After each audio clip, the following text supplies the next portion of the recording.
What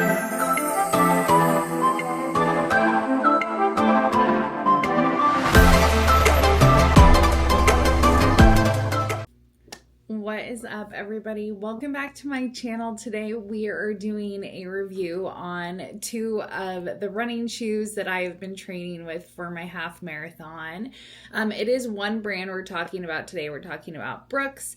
If you've been following me and my running journey, you know that I started training for my 10K for this year wearing On Clouds. I didn't do a really good full review on those, but I will say I did not like running over 6 miles in them.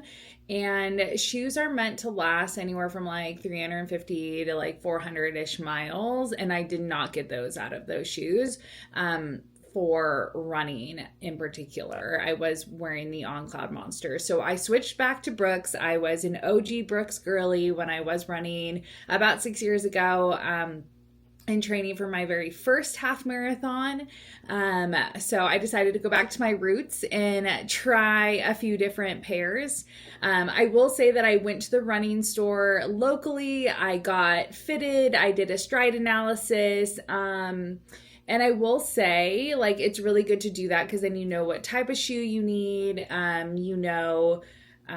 The type of arch you have, your stride, all of those great things. But I will say with Brooks, the great thing about it is you can do a very similar analysis for your gait, your stride, your arch, all of those great things right in the comfort of your home by going on their webpage. So let me show you what that looks like. Okay, I'm going to try to screen share so you can actually see what I'm doing on the computer while we talk through how to find your perfect shoe on the Brooks site. So you're going to just navigate to brooksrunning.com. From there, you're going to click on the shoe finder link. So once you click on shoe finder, it'll pop up a screen, and what it's going to have is basically, first you'll click let's go. From there, you'll select what type of running shoe you're looking for. So if you're looking to run on dirt roads, mostly trail running, click trail. And if you're looking for something that's more of a road shoe or a treadmill shoe, click the road gym combo. So I obviously am training for a half on outside, and I do a lot of running also on the tread because it's winter almost practically. So that's the one I chose. From there, you'll decide whether or not you want a walk shoe, a daily wear kind of shoe. Looking for an actual running shoe, you can click run. From there, you'll share how many miles that you currently run each week. So right now I'm averaging anywhere from 15 to 25 miles per week, depending on the long runs that I do. So I'm going to select the 11 to 30 miles, but you select the one that's right for you based off of what you run. The next is to understand what you are training for. And so you can just be running just to run, select health. If you are running to train for a 5K or a 10K, you can select that. They also have half marathons and marathons. And then if you're doing an ultra marathon, something that's 50K or more, you can select that. So I am training for a half, but once my half is over, I'll be training for a marathon. So I will be selecting the 26.2, but again, you'll select the best one that is for you. From there, you will let them know how long you've been running. I've been running for quite some time, but I have not consistently been running in about 6 years. So I have been running the last probably year consistently, 3 days a week. Prior to that, I was only running probably maybe twice a week, very low mileage. So I'm probably going to stick within that 3 to 9 year range. I think if you're consistently running every single year, you have a training plan, you've done multiple races, then you can go to the 10+ year mark. But I think 3 to 9 for me is pretty cushion, and I think that'll be good for a majority of people unless you're new. From there, you're going to talk about all the recent injuries. So in the past 6 months, have you had any pain, any injuries in the lower extremities? So that's your knees, your lower leg, your foot, your arch. So I had ankle pain, so in my foot and a little bit in my arch, and I had knee pain. From there, I'm going to hit continue. Those are the things that I selected. And now they're going to have you take off your shoes. And I'm not going to do this because I've already done this, but you'll take off your shoes. And then once you do that, you're going to look at how your feet are angled. If they're angled this way, if they're angled inward, or if they're just straight. I have just a straight parallel stance when I stand up. So you'll select the one you want. From there, you're going to do balance. So I've already done this. I'm stable when I hold my left and my right foot. I don't like wobble. There's no like knee movements. If you do have a little bit of unbalance and you kind of wobble back and forth, or you're just a little shaky, you'll put, I feel stable or unstable. And then your knee bend. So this is where you're like bent into almost like a chair position, and you're going to be pushing on your hands. This obviously the photo shows you your hand is in between your knees, and you're going to push your knees together. And what that does is basically you're going to do a little bit of mobility movement. So you're going to keep your hands, your hand in between your knees, and you're going to do a couple of shallow squats and see how the pressure changes. If your knees have a little bit of pressure inwards or outwards, or there's no pressure change at all.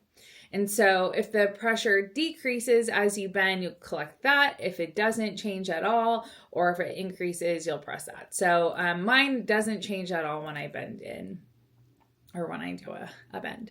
The other thing is touching your feet. So you're going to try to bend. If there's a slight bend in your knees or they don't bend at all, you're going to select the one that you can do. From there, you'll get what type of shoe you should run in. I am a neutral. Everyone will be different. You might be the same as me. But now we'll talk about the experience. So once you've done that, you'll tell them what you want. Now, do you want something that's a comfier shoe that is cushiony every step of the way? Or do you want something that's lightweight shoe that helps you run faster? So a lot of what I've heard and the research I've done is if you're training for races, if you want to be fast, you'll want a lighter shoe. Recently I was training in a more like comfort type of shoe. I wasn't going for speed. But now I want to be faster because I'm getting like comfortable with my breathing techniques, how long I'm running. So now I want to be fast. So I'm going to select fast, but if you want soft, you select soft. From there, it'll talk to you about, one final question, which is shoe preference. And so it's going to ask you if you want a male shoe or a female shoe, women's or men's, and then my size. And then you'll click show me the shoes. And then it'll say lacing up your results and give you the shoes that it suggests for you. So you don't have to put your email in if you don't want to. You can skip. So the one shoe that it recommends me for a race shoe is one that I have not tried yet. It's the Hyperion 2. I have been very curious about what people have thought of the Hyperion. They also recommend the Launch 10. I used to wear Launches way back in the day. I did like them. I did run my very, very first half in a Launch. So those are more race shoes. I'm not going to buy another pair of shoes because my race is 12 days away and I've been training in the Ghost Max 2s and the Ghost 16. So I'm just going to go with what I know. But when I am home and I'm starting to get really into training for my marathon type races, then I'm probably going to move to more of a fast shoe. So now that we've walked through how to find your shoe, let's go through the ones that I've been using. Before we kind of dive into that, I did want to share that if you did go on Brooks, you found the shoe based off of that testing we just did, and you tried it out, you have 90 days to figure out if this is a shoe for you. And if it's not, you can return it. They have a phenomenal return policy. Let's get into the actual shoe and the review. Okay, so the first one... this is the first one that I had started training in. It's the Ghost 16. I have a women's 7 and the color is neutral. This is what they look like. These are the ones that I had purchased. Okay. You can see I barely wore them because after around mile 7, 8, there's a sticker in it. Great. After around mile 7 or 8, they kind of started to hurt my arch a bit. So I ended up just trying out the new Ghost Max 2s because a friend had recommended them to me, and she said she loved them. So I paused running in these. However, I will say that these are pretty lightweight. The midsole is soft. Again, not very heavy. I wouldn't say any of the shoes are heavy. They're all within like, 8 to 9 ounces or so. I will say these are lighter than my Ghost Max 2, but these are less cushiony. So these are got like really great for smooth transitions. They have this like mesh material at the top. That helps for breathability. It's very comfortable. This has a 12 millimeter drop. Again, 8.5 ounces, so pretty light in the run. It's a standard neutral shoe, so if you're a neutral runner, these would be good for you. And I kind of went back and forth with the original insole, and then I tried in like an additional insole for a higher arch, and that ended up hurting my feet even more. So I went back to the regular cushion insole that it comes with. It gives that like floaty feeling, but it's not like overly cushioned. Again, it's less cushion than the Max 2 in my opinion.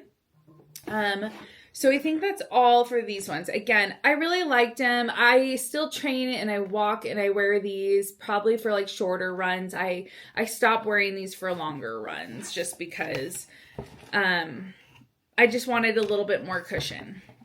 Okay, here's the Ghost Max 2. Okay, these are also in a neutral. These are what they look like.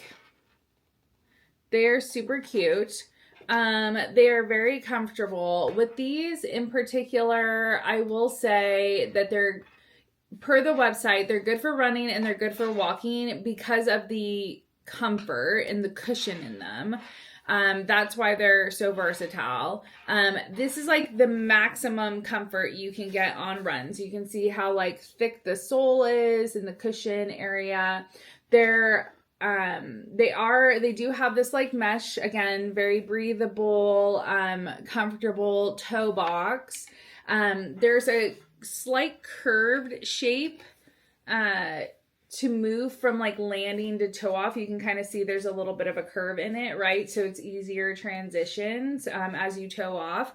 There's a lot of broad stability within the base as well. So if you're looking for more of a stable shoe, this is great. Again, this is max cushion, so you're getting even more of that like floaty feeling. So, if that is something that you're really interested, in and having that like running on cloud, like very comfortable on your feet feeling, but also being very stable, this is a good shoe. It's also a neutral, so it's a neutral stride, like I said. Same with the Ghost Max, also neutral. This is a lower drop. This got a 6 millimeter drop, and it weighs a bit more at 9.7. So the Ghost 16s are an 8.5 and 8.5 ounces. Yeah, 8.5 ounces. And these are a 9.7. So almost an ounce, like 1.3 ounces heavier. So if you're looking to be really fast, again, maybe go with the Ghost Max 16s. I'm going to do some stride running today. This afternoon, I'm going to do some like 1K strides. I'm on my taper now, so we'll see. I might try running in my Ghost Max 16s and just see how they do. And I might switch it up. I don't know. But I've been running consistently in both of them. I just feel like for the longer distance, I'll probably want like a comfier shoe. And then maybe again after that, I'll try the Hyperion Max. I'm curious if anyone has tried the Hyperion shoes. Because if you have, I'd be really curious to know like your thoughts. Do you feel like they're better for race days? Marathon runners, half marathon runners. I'd love to hear in the comments, like, what shoes are you using if you have a neutral stride, and you're looking to be like fast, but also like, have some comfort? I'd be really curious to know like what everyone is running in. I ran in Brooks for so long that they're kind of my go-to. I tried to go outside of my box with On Clouds because that was kind of trendy for a while and it just did not work for me. So I'd be so curious to hear all your thoughts about running shoes, what you recommend. Please drop them in the comments. I hope this helps. If you're a new runner looking for shoes, definitely go onto the Brooks website and do that little test that we did at the beginning of our video so that you can see what shoe is best for you and how you run. And I will report back what shoe I wear for the half marathon. It is 12 days away. I'm super excited. We will be doing like a really big like adventure vlog for that trip. So stay tuned for that. And if you like this video, give us a thumbs up, subscribe and share, and we will see you next time. We are going to be reviewing, the next review we do is probably going to be a weightlifting shoe. So stay tuned for that. And we will see you post half marathon. Bye.